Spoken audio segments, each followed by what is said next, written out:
This episode of Android Authority is brought to you by Carbonite. Go to carbonite.com and use the promo code AUTHORITY for a free trial.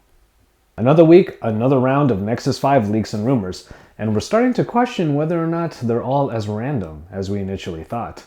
Hey, it's Joshua Garr from Android Authority. What's going on, everybody? And it's time for another dose of the week's top Android news. It's Android Weekly. We start off with a new custom ROM that is now out in the wild. OmniROM was officially announced at the Big Android Barbecue. It brings together elements from a number of well-known developers including Chainfire and Explode Wild. It has its own versions of multi-window and other multitasking abilities, is pretty customizable, and has flippable quick settings.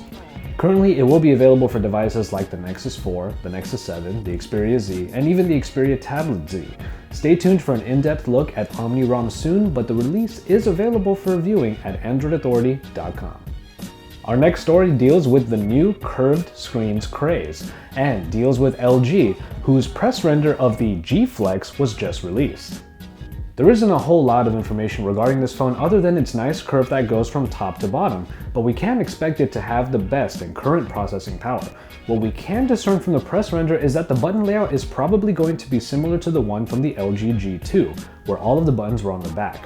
We're excited to see what features this new phone by LG will bring, especially in comparison to Samsung's own offering, the Galaxy Round. Okay, it's time. Are you ready? Here are all of the Nexus 5 rumors and leaks that came in this past week.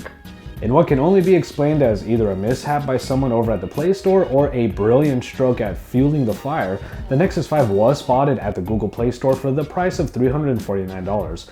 It seems someone hit the publish button a little too early, allowing the internet to screenshot the hell out of the listing and bring us the information that we've been waiting for. It doesn't list the storage option off of the bat, but the placeholder URL does state that this is a 16GB version. This comes after some substantial leaks from people who apparently have had the Nexus 5 in their hands for at least a little while. One gallery shows the phone in the hand, not really revealing too much, but further showing us what the upcoming smartphone will look like.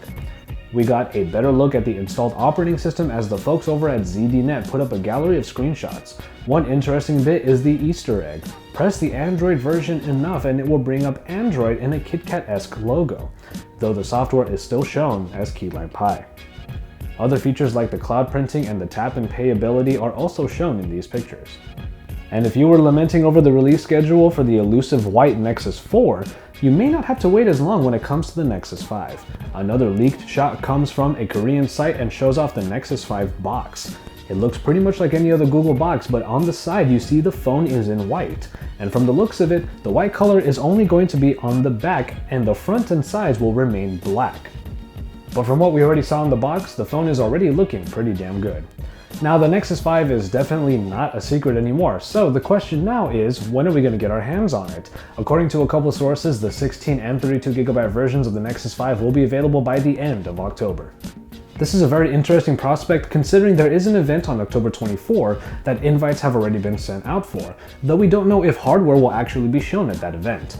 It should be no surprise that we're definitely excited to finally get our hands on the Nexus 5, and when that happens, hopefully within the next couple weeks, we'll have all of the coverage of it here on Android Authority, so you stay tuned. Alright, let's move on from the rumors and talk about a device that was at first a rumor but then became truth, the HTC One Max. Yes, essentially it's a mixture of the HTC One and its mini version using the aluminum material but also adopting the white lining. This newly official phone comes in at a very big 5.9 inches and features a fingerprint scanner on the back. Though the back cover is apparently removable, everything in it is replaceable except for the battery, which is fixed. Inside of it, however, is the Snapdragon 600, 2GB of RAM, and an updated Sense 5.5. In the US, the One Max will be on Verizon and Sprint by the end of the year.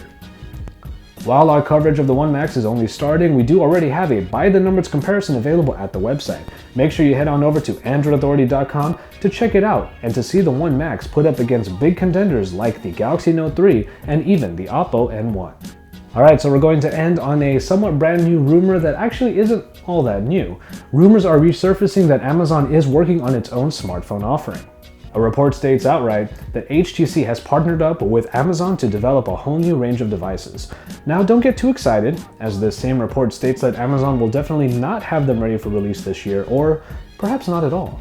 It's entirely possible that they will cancel them altogether if the plans happen to fall through. It's an interesting development because HTC is part of the Open Handset Alliance, which basically means they can't fork Android themselves, nor can they support any companies that would do so. And if they did support them, like Amazon, then they could lose access to the Google apps. But anyway, when it comes to this particular smartphone, if for whatever reason you're still not an Amazon Prime member, you may not be able to get your hands on it. Now, Bloomberg is in the mix with these reports, and they state that while the smartphone range is definitely in the works, it will only be sold to Prime subscribers. Since the bulk of Amazon's cloud media is made for Prime, some exclusivity could make a little sense. The best case scenario is for users who use the media service, perhaps a subsidy would help make the HTC/Amazon phone even more affordable.